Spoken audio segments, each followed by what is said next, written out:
Ano yung mga tatlong bagay na dapat nating tandaan? O i-consider natin kung kailangan ba nating tapusin yung 2 years sa amo natin o kailangan natin magpalit ng amo, mag-change employer. Sa mga paguhan kasi, meron tayong 3 months o before 3 months, pwede tayong mag-change employer pag hindi talaga na magkasundo. Kung hindi talaga siya una-una kailangan nating i-consider yung pagkain. Kailangan sapat o consistent yung pagkain natin sa araw-araw kasi paano tayo makapagtrabaho kung kulang-kulang, kung gutom tayo, no? Kasi alam na lahat kung gaano kahirap magtrabaho dito.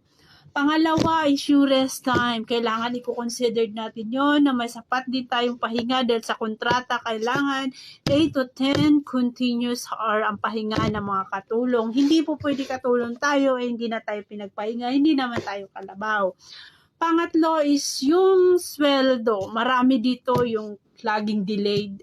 Yung mga ganyang bagay dapat i-consider natin kasi kung iba hindi na talaga maka-consider na delayed kasi ang delayed days lang, yung iba umabot na ng 2 months, 3 months, hindi na dapat. Kaya nga tayo nagtrabaho, di ba? Para makapagsustento sa mga anak natin. Tapos